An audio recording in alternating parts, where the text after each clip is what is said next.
Jake Morrison felt cold metal against his back. His eyes opened slowly. The ceiling above him was dark and covered with strange lights that pulsed like a heartbeat. He tried to move, but thick straps held his arms and legs down tight. Where was he? The last thing he remembered was standing on the bridge of his ship, the Horizon's Edge. They had been checking on a mining station near the edge of human space. Then the alarms started screaming. Unknown ships had appeared from nowhere. His crew had tried to fight back, but the enemy weapons were too strong. Jake turned his head to the left. The room was huge and filled with tables like his own. On each table lay a person. They all looked frozen, not moving at all. Their skin was pale and their eyes were closed. Jake could see Lisa Hayes, his captain, on a table 20 feet away. Her red hair was spread out around her head like fire. She was not moving. A soft sound made Jake look to his right. Something was walking toward him. It was tall and thin, with skin that looked like green scales. It had 4 arms and a long neck that curved like a snake. Its eyes were yellow and very large.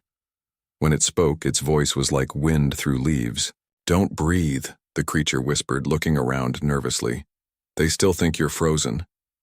Jake wanted to ask questions, but the creature put one of its 4 hands over his mouth. Its skin felt warm and dry. "My name is Zixathala," it said quietly. "I am what your people would call a doctor, but I am not like the others here.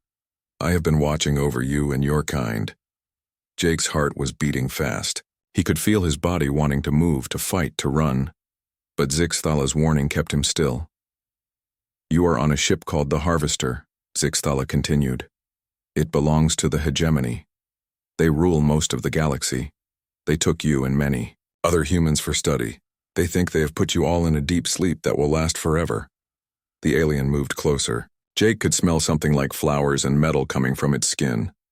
"But something went wrong with their machines," Zixthala said. "Some humans, like you, woke up. Your bodies changed the sleep drugs into something else. The hegemony does not know this yet. I have been hiding the truth from them." Jake wanted to speak but could only listen. His body felt strange, like electricity was running through his blood. Everything seemed sharper and clearer than before. He could hear sounds from far away and see details in the dark that should have been impossible. "Your people are special," Zixthala said. "Your bodies can change and adapt in ways that other species cannot. The hegemony has been looking for this ability for a very long time. They are dying, you see. Their bodies are old and weak. They need new strength." The alien checked a small device on its wrist. "I must go soon. The others will come to check on you. When they do, you must not move. You must not breathe deeply. You must look exactly like the others." Jake managed to whisper, "Why are you helping me?" Zixthala's large eyes looked sad. "Because I remember what it was like to be free. My people, the Veltar, were once like yours. We were strong and independent, but the hegemony took that from us. They said they were saving us, but they made us into slaves." The alien touched Jake's forehead with one finger. "There are others like you who have awakened. I cannot reach them all, but I will try. You must be patient. You must be smart. The hegemony thinks they are the hunters, but they do not understand what they have caught." Heavy footsteps echoed through the room. Zixathala quickly moved away from Jake's table. "Remember," it whispered. "Don't breathe. Don't move. Pretend to sleep." 3 new aliens entered the room.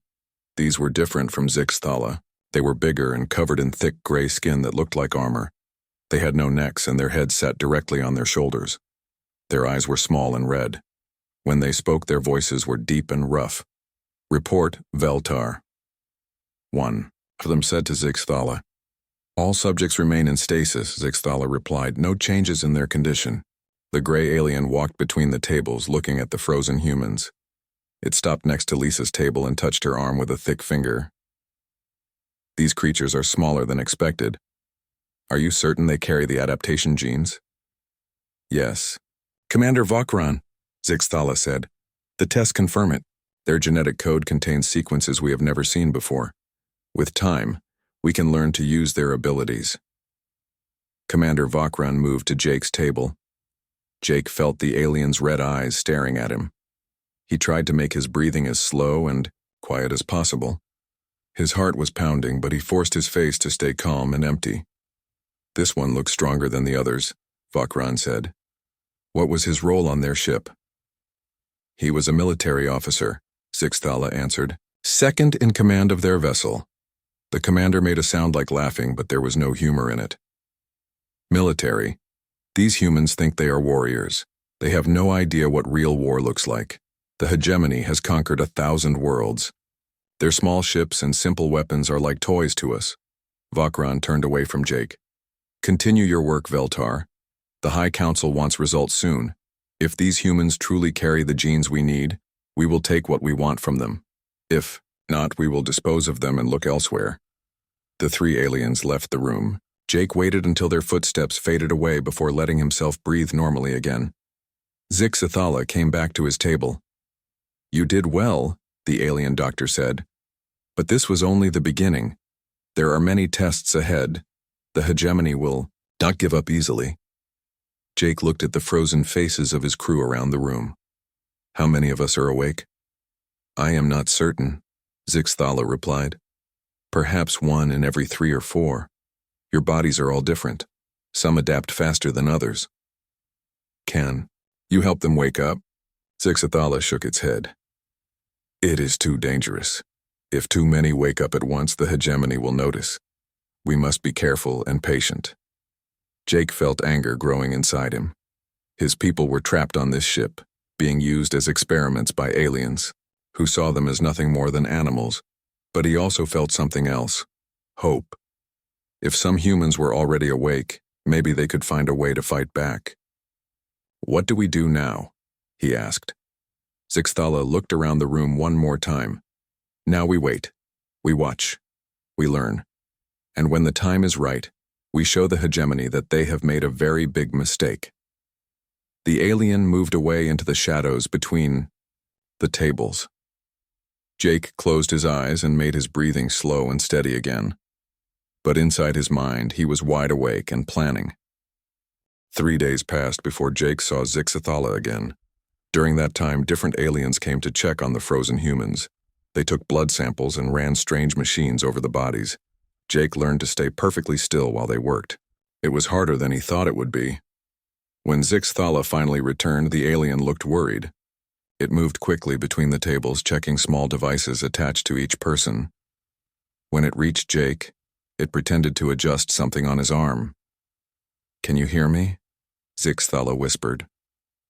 Jake made a tiny movement with his finger to show yes. "Good. I have news. You are not the only one awake. I have found others on different levels of this ship, but we need a way to talk to each other." The alien attached a small metal piece to Jake's ear, hiding it under his hair. "This will let you hear the others who are awake. But be very careful. Only speak when you are sure no guards are near." After Zixthala left, Jake waited. Hours went by. Then very quietly, he heard a voice in his ear. "Hello? Is anyone there?" It was a woman's voice, tough and strong. Jake whispered as softly as he could. "I'm here. My name is Jake Morrison." "Maria Santos," the voice replied. "Combat specialist from the ship Defiant. Where are you?" "Level 7, room 12, Jake said. "You?" "Level 9. Listen, there are others. I've been counting the voices. At least 6 people so far." More voices joined the conversation over the next hour.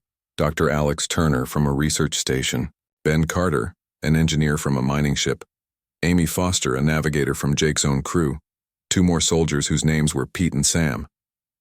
"This is incredible," Dr. Turner said. "I've been awake for 5 days. I thought I was the only one." "The aliens don't know we're conscious," Maria said. "I've been watching them. They think their sleep machines are still working." Ben's voice was excited. "I've been studying their technology. These ships are amazing, but they have weaknesses. If we could access their computer systems..." "Too dangerous," Amy warned. "We need to be smarter than that." Jake listened to his people talk. They were all scared, but they were not giving up. That was the human way. When things got bad, humans got tougher.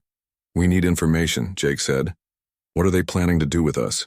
Dr. Turner answered. I've been listening to them talk. They speak a language I'm starting to understand. They call us adaptive specimens. They think our bodies can change in ways that will help them.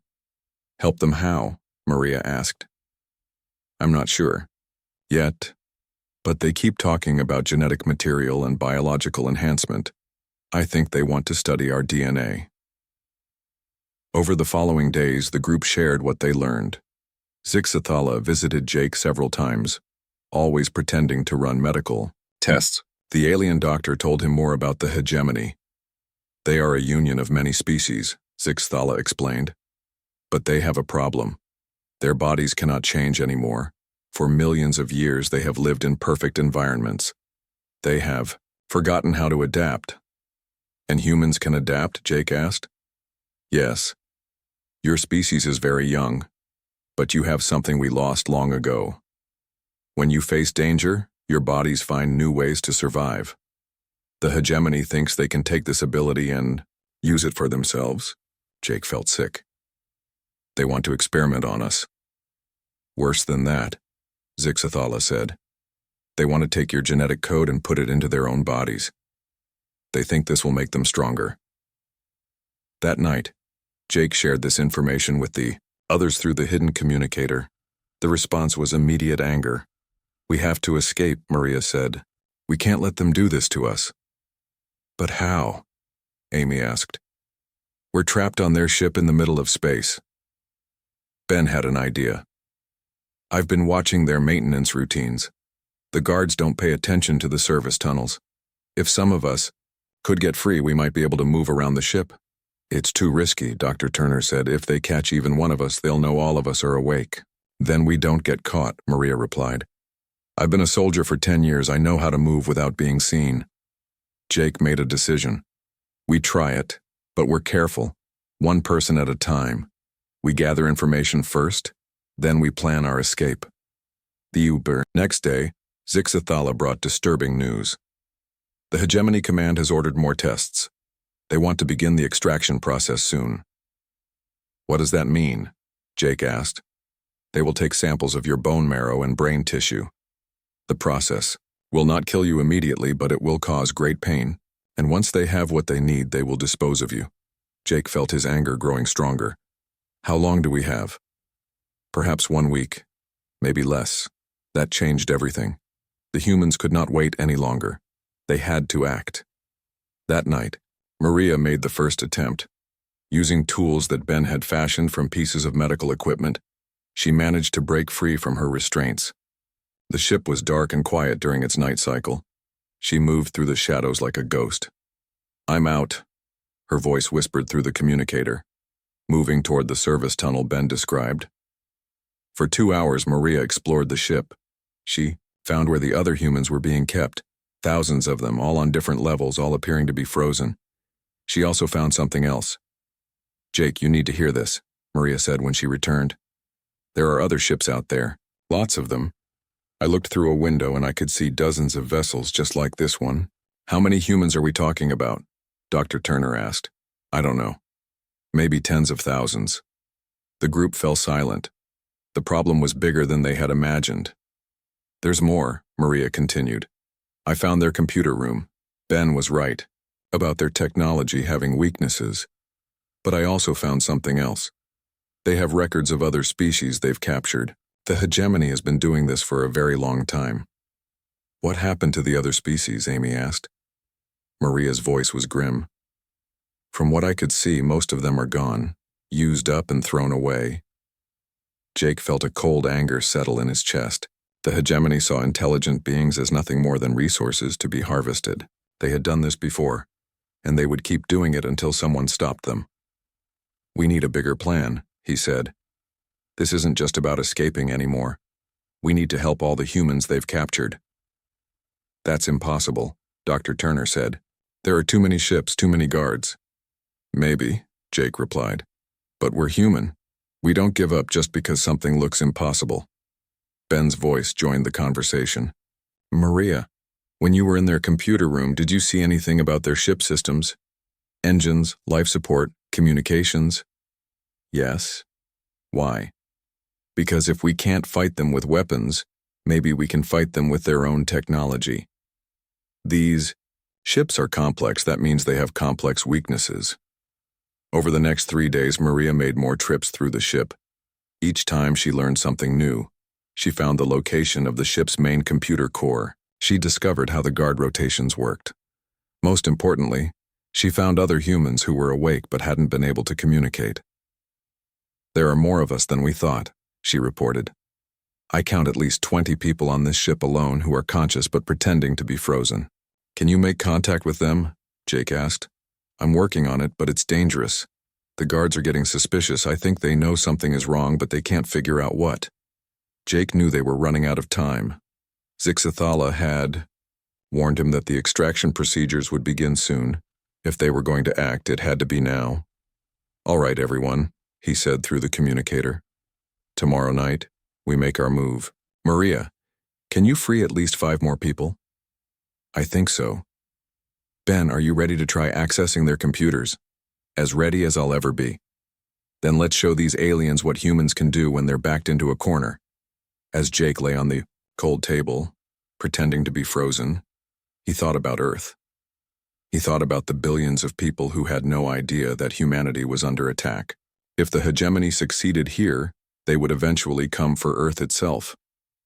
That could not happen. Jake and his fellow humans would find a way to stop them, or they would die trying. Either way, the hegemony was about to learn that humans were not the helpless creatures they appeared to be. The plan started at midnight when the ship was darkest. Maria moved first, slipping out of her restraints and into the shadows. She had practiced this so many times that she could do it without making any sound. Her job was to free 5 other humans and bring them to the service tunnel that Ben had found. Jake waited on his table, counting the minutes. Through the communicator, he could hear Maria's quiet breathing as she worked. One by one, she freed the others. Pete Collins, from his own ship. Sam Davis, a pilot from another vessel. 3 more soldiers whose names were Carl, Danny, and Luis. "Package delivered," Maria whispered after an hour. "All 5 are awake and moving." Now it was Ben's turn. The engineer had spent days studying the alien technology.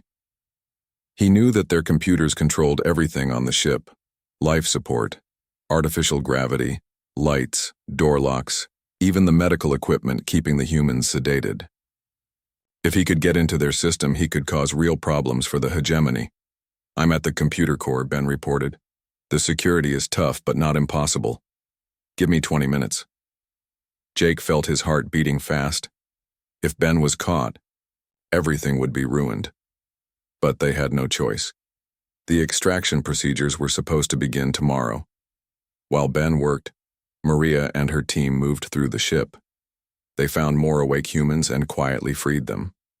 By the end of the night, nearly 30 people were conscious and mobile. They split into small groups and hid in different parts of the ship. "I'm in," Ben announced suddenly. "I can see everything from here. Jake, this ship is huge. There are over 3,000 humans on board, spread across 15 levels."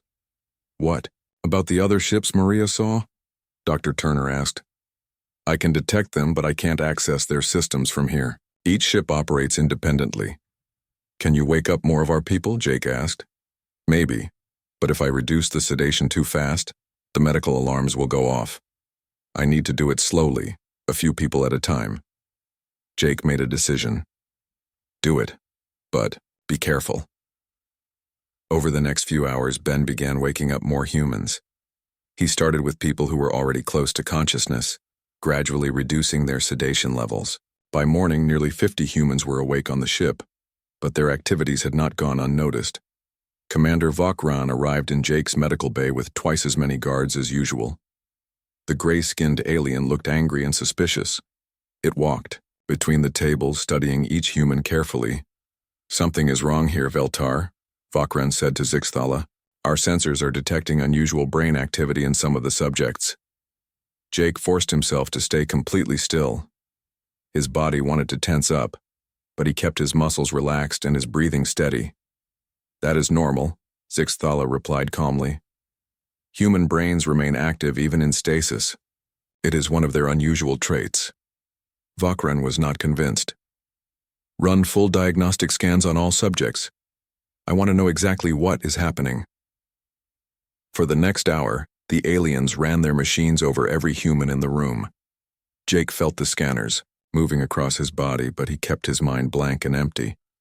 Whatever these devices were looking for, they could not detect consciousness itself, only biological activity. The scans show elevated stress hormones in several subjects, one of the technicians reported, but all other readings are normal. Stress hormones? Vakran demanded. Why would they be stressed if they are unconscious? Zixthala had an answer. Ready. Human bodies react to the stasis drugs differently than other species. Some stress is normal. It does not indicate consciousness. Jake admired how smoothly Zixthala lied to protect them. The alien doctor was risking everything to help humanity. Vakran seemed to accept this explanation, but Jake could tell the commander was still suspicious. Double the guard patrols, he ordered. If any of these humans are somehow awake, I want to know immediately. After the aliens left, Zixthala came to Jake's table. The doctor looked worried. They are starting to suspect, Zixthala whispered. You must be more careful. We need more time, Jake replied quietly. How long before the extraction procedures? Tomorrow. The High Council has sent their best scientists. They are eager to begin. Jake felt his anger growing again.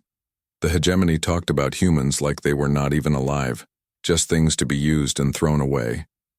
But they were about to learn how wrong they were. That night, the human resistance took a big risk. Instead of hiding their activities, they decided to be more obvious. Dr. Turner had made an important discovery during his observations. The aliens became more interested in humans when they showed signs of stress and adaptation. The hegemony wanted to study humans who were fighting for survival, not humans who were peacefully sleeping. If stress makes our adaptive abilities stronger, Turner explained, then maybe we should give them what they're looking for. It was a dangerous plan, but Jake agreed. We let them catch some of us. We make them think their security caught a few humans trying to escape. That will make them focus on studying those people while the rest of us prepare for the real escape. Maria volunteered to be caught. So did Pete and Sam. They would pretend to escape from their restraints and try to reach the shuttle bay. The guards would stop them, of course, but it would give the aliens something to think about. The fake escape happened. At dawn, Maria and her team broke free and ran through the corridors, making enough noise to wake the entire ship. Alarms screamed. Guards rushed from everywhere. The three humans fought back, using improvised weapons and their knowledge of the ship's layout to stay free for almost an hour. When they were finally captured, Commander Vakran was furious but also excited. How did they wake up? He demanded. The humans refused to answer. Maria looked Vakran in the eyes and said, We're not afraid of you. This was exactly what the hegemony wanted to see. They immediately moved the three escaped humans to a special research facility on the ship. Jake watched through the hidden cameras that Ben had accessed as the aliens ran test after test on his friends. Look at this, one of the alien scientists said. Their hormone levels are off the charts. And these neural patterns? I've never seen anything like this. It's the stress response, another scientist replied. When these creatures are threatened, their bodies begin changing. This is what we've been looking for. What the aliens did not realize was that the stress was also affecting other humans throughout the ship. As word spread through the hidden communicator network that some of their people had been captured, the awakened humans became more determined than ever to fight back. Jake could feel changes happening in his own body. His reflexes were faster, his vision was sharper, his mind was working quicker than ever before. The same thing was happening to all the conscious humans. I can process the alien computer language much easier now, Ben reported. It's like my brain is adapting to understand their technology. Amy Foster, who had been Jake's navigator, discovered something even more surprising. I can sense the ship's movement through space, she said. Not just direction and speed, but the gravitational Fields of nearby objects, it's like I have a map in my head. Dr. Turner was fascinated. The hegemony is right about our adaptive abilities, but they don't understand how they work.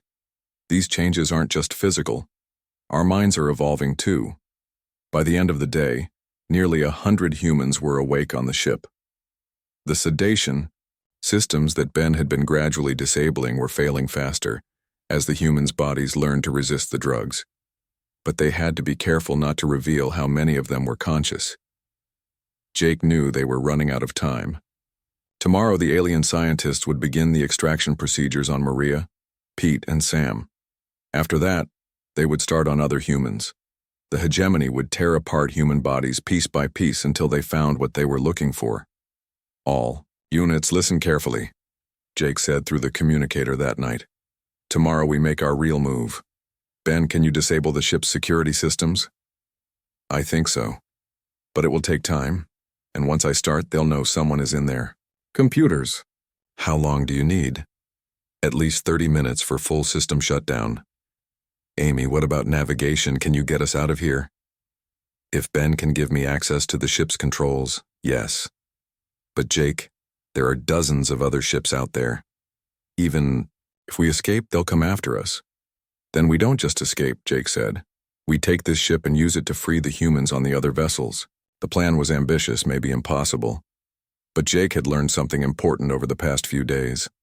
Humans were at their best when things looked hopeless. The worse the situation got, the stronger they became. Everyone get ready, he told his people. Tomorrow we show the hegemony what happens when they try to cage humanity. As Jake lay on his table that night, he thought about the changes happening to all of them. The aliens wanted to study human adaptation, but they had no idea what they had triggered. Every day the humans spent on this ship, every stress the hegemony put them through made them stronger and smarter and more determined. The hegemony thought they were the hunters, but they were wrong. They had awakened something in humanity that even humans themselves did not fully understand. Tomorrow the galaxy would begin to learn what that meant. The morning brought terrible news. Zixthala came to Jake's table with fear in its large yellow eyes. The alien doctor was shaking as it pretended to check his medical readings. They are moving your friends to the extraction facility, Zixthala whispered. But that is not the worst part. I have learned something about the hegemony's true plans. Jake wanted to ask questions, but guards were watching. He made a tiny movement with his finger to show he was listening. The High Council believes humans are connected to an ancient enemy, Zixthala continued quietly. Millions of years ago, there was a species called the Architects. They had abilities like yours. They almost conquered the entire galaxy before. They disappeared. Jake felt cold despite the warm air in the medical bay. An ancient enemy. What did that mean for humanity? The hegemony thinks humans are either descendants of the Architects or a new evolution of the same abilities, Zixthala said. They are not just studying you for genetic material anymore, they are preparing for war. The alien doctor attached a new device to Jake's arm. Hidden inside it was a data chip with more information. Read this when you can, but be warned. What you learn will change everything. After Zixthala left, Jake had to wait hours before he could safely communicate with the others.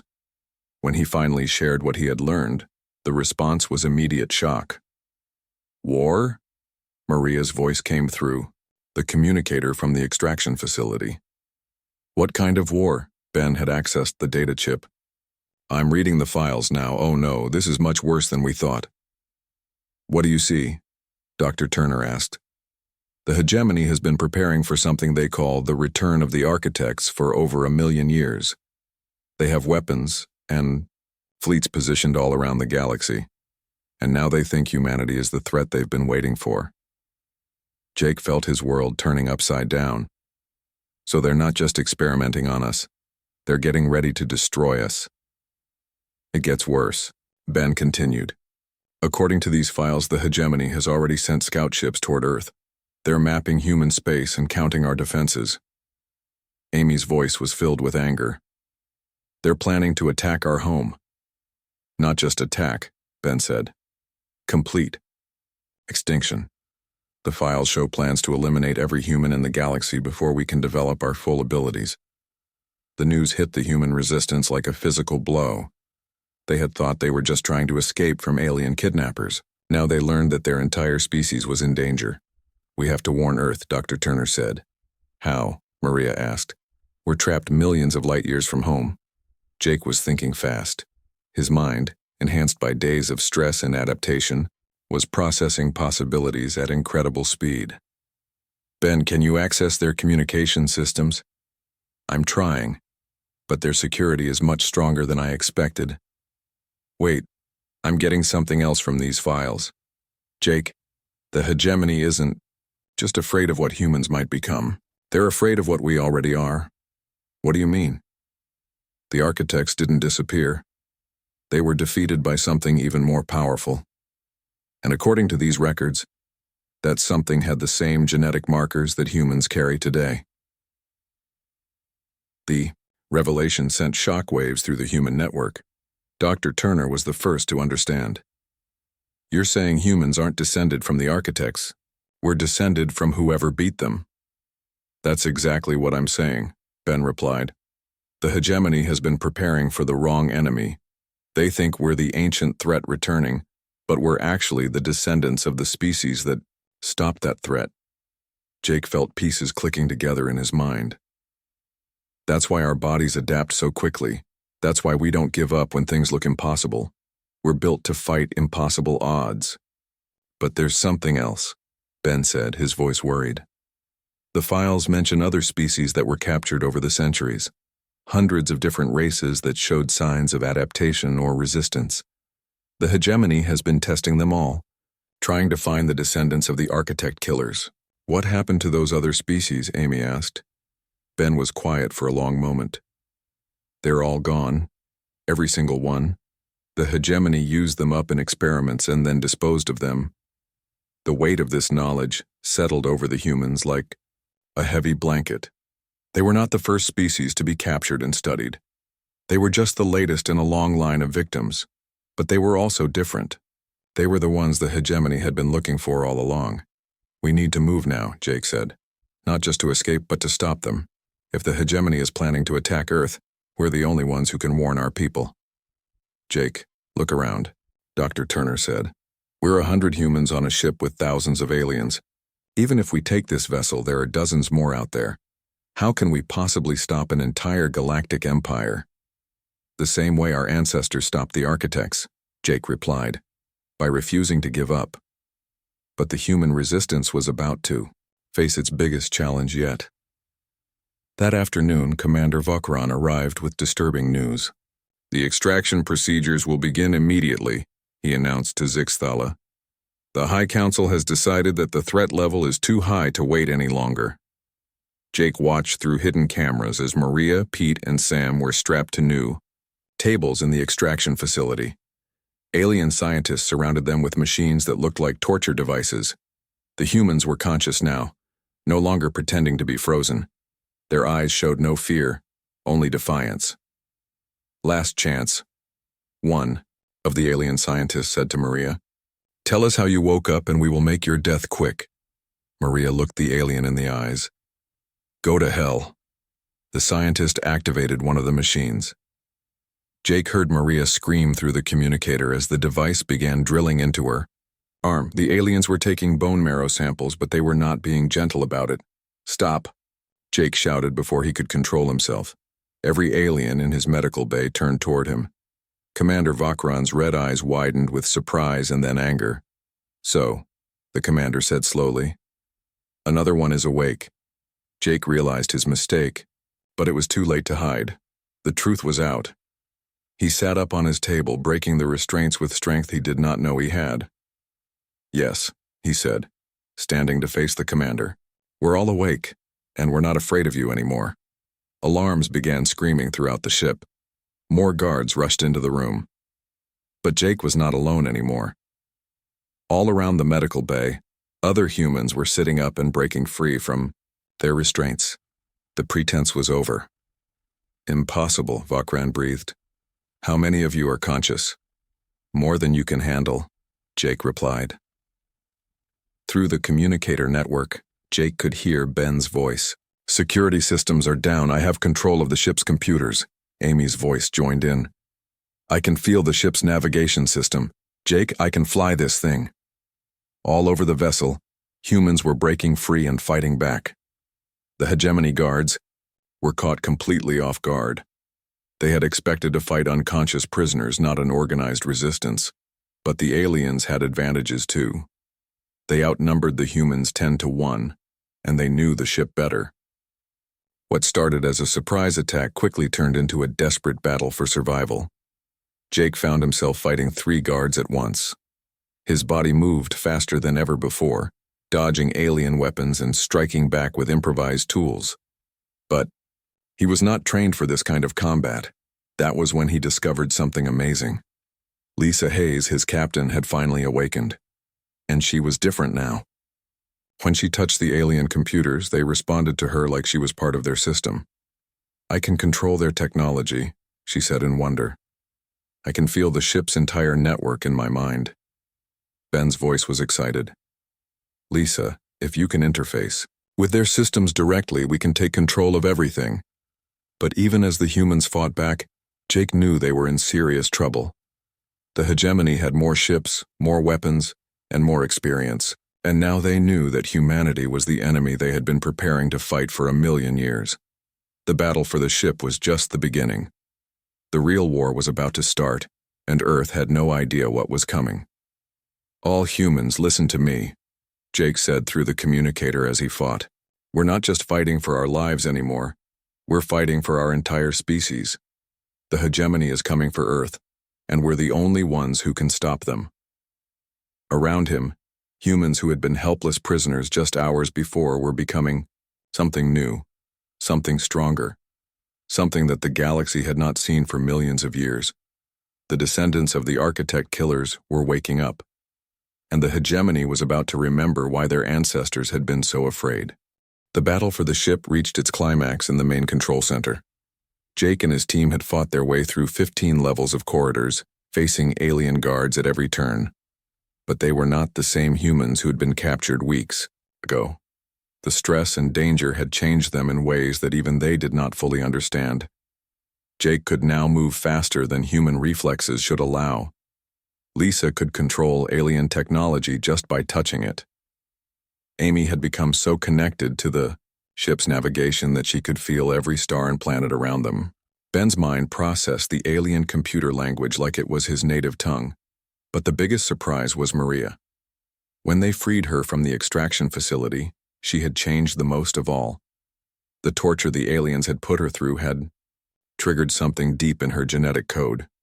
She could now sense enemy movements before they happened, like she was reading their thoughts. "6 guards coming from the left corridor," she warned Jake without even looking. "They have energy weapons." Jake and his team moved to cover just as alien soldiers appeared exactly where Maria had predicted. The fight was brief but intense. The humans were outnumbered, but they fought with a desperation and creativity that the aliens could not match. Commander Vakran was waiting for them in the control center. The gray-skinned alien stood in front of a massive view screen that showed the surrounding space. Dozens of hegemony ships floated in formation around them. Each vessel was larger than anything humanity had ever built. "You cannot win," Vakran said as Jake and his team entered. "Even if you take this ship, the fleet will destroy you, and our forces are already moving toward your homeworld." "We'll see about that," Jake replied. The final confrontation was unlike anything Jake had experienced. Vakran was not just a commander. He was also a warrior who had been enhanced with technology from a dozen different species. He moved like lightning and struck with the force of a machine. But Jake was no longer entirely human either. The weeks of stress and adaptation had unlocked abilities that humanity had forgotten it possessed. He matched the alien commander blow for blow, while his team worked to take control of the ship's systems. "Lisa, can you access their communication array?" Jake called out while dodging Vakran's energy weapon. "I'm trying." Lisa had her hands pressed against a computer panel, her eyes closed in concentration. "Their security is fighting me, but I can feel it weakening." "Ben, what about the engine controls? Got them," Ben announced. I can shut down their power systems, but it will affect life support too. Do it. The lights went out across the ship. Emergency power kicked in a moment later, but the distraction was enough. Jake managed to get past Vokran's defenses and knock the alien commander unconscious. We have the ship, Maria announced. But Jake, look at the screen. The view screen showed the hegemony fleet turning toward them. Energy weapons were charging, on every vessel. They had maybe 60 seconds before the aliens opened fire. Amy, can you get us out of here? I can fly the ship, Amy said, her hands moving over the navigation controls. But I don't know where to go. We're thousands of light years from Earth. That was when Zixathala appeared. The alien doctor had been hiding in the lower levels during the battle. Now it rushed into the control center carrying data chips and looking terrified. You must listen to me, Zixathala said urgently. I have been accessing the hegemony's deepest archives. There is something you need to know about your species. We don't have time, Jake said as the first enemy ships opened fire. Energy beams lit up the space around them. You do have time, Zixathala insisted, because you are not just descendants of the species that defeated the architects. You are that species. Humanity never left Earth. You have been there all along, your abilities, sleeping until the galaxy needed them again. The alien doctor's words hit Jake like a physical blow. What are you saying? The records show that your ancestors fought the architects millions of years ago, here in this part of the galaxy. When the war ended, they chose to go into hiding. They found a young world on the edge of the galaxy and settled there. They suppressed their own abilities and lived as simple beings, waiting for the day they would be needed again. Amy was steering the ship through the enemy fire with impossible skill. Earth, she said in wonder. Our ancestors chose Earth as their hiding place. That is why human bodies adapt so quickly, Zixathala continued. That is why you never give up when others would surrender. You are the galaxy's guardians, awakening just when the hegemony has grown too powerful to stop any other way. Ben was monitoring the alien fleet. Jake, they're not just trying to destroy us. They're trying to capture us alive. Why would they do that? The answer came from the ship's communication system. A new voice spoke, older and more powerful than Commander Vokran. It was the High Council itself. Ancient enemies, the voice said. We have waited so long for your return, but you are too few and too weak. We have spent 1,000,000 years preparing for this moment. Your abilities cannot save you now. Jake looked around the control center. His team was exhausted from fighting. They had one ship against an entire fleet. The enemy was right. They were too few and too weak. But then he remembered something important. They were not alone. Ben, can you access the stasis systems on all the ships in this fleet? I think so. Why? Because we're not the only humans out here. There are thousands of our people on these ships, all supposedly frozen. But if the hegemony is wrong about how our stasis resistance works, Ben's eyes widened as he understood. If stress triggers our adaptive abilities, and if we can create enough stress on all the ships at once, do it, Jake ordered. Ben's fingers flew over the computer controls. Through the alien network, he sent a signal to every hegemony ship in the fleet. The signal was designed to look like a system malfunction, but it actually increased stress, hormone levels in all the captive humans. The effect was immediate and dramatic. Across dozens of ships, thousands of humans began waking up simultaneously. But they were not waking up as the frightened prisoners they had been when first captured. They were waking up as evolved beings whose abilities had been triggered by weeks of unconscious stress. What is happening? The High Council demanded as reports came in from every ship in the fleet. Jake smiled grimly. You wanted to study human adaptation. Congratulations. You're about to see what we're really capable of. The hegemony fleet began falling apart from within. Humans who could interface with alien technology were taking control of ship systems. Humans who could sense danger were leading escape attempts. Humans who had developed enhanced strength were breaking through security barriers that should have been impossible to breach. But the most important change was happening to the humans' minds.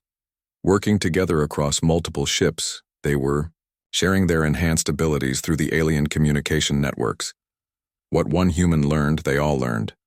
What one human could do, they all could do. "This is impossible," the High Council said. "No species can evolve this quickly."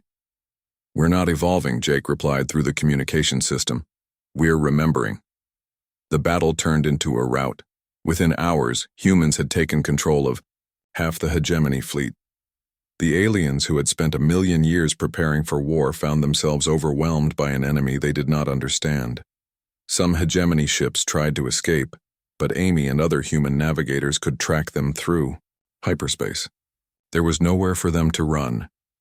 As the last enemy ship surrendered, Jake stood on the bridge of what had once been a hegemony vessel. Around him, his team was coordinating with thousands of other humans across the captured fleet. They had won, a victory that should have been impossible. But Jake knew this was just the beginning. The hegemony was vast, with millions of ships and trillions of soldiers. This fleet was only a small part of their forces. "Zixthala," he said to the alien doctor who had risked everything to help them. "What happens now?" "Now you must choose," Zixthala replied. "You can return to Earth and hide again, hoping the hegemony never finds you. Or you can do what your ancestors did millions of years ago, which is bring freedom to the galaxy." Jake looked out at the stars. Somewhere among them was Earth, where billions of humans lived in peace, unaware that their species had once been galactic guardians. Somewhere else were countless worlds where other species lived under hegemony rule, just as the Veltar had been enslaved. The choice was clear. "All human ships, this is Jake Morrison," he announced through the communication network. "We're not going home yet, we have work to do." The response was immediate and unanimous. Thousands of human voices, enhanced and evolved, spoke as one, ready to proceed. Jake smiled as he gave the order that would change the galaxy forever. "Now breathe," he told his people, echoing the words that Zixthala had spoken to him so long ago. "Because they finally know we were never really frozen at all." The human fleet turned toward the heart of hegemony space, carrying with them a message that would spread to every enslaved world in the galaxy. The Guardians had returned.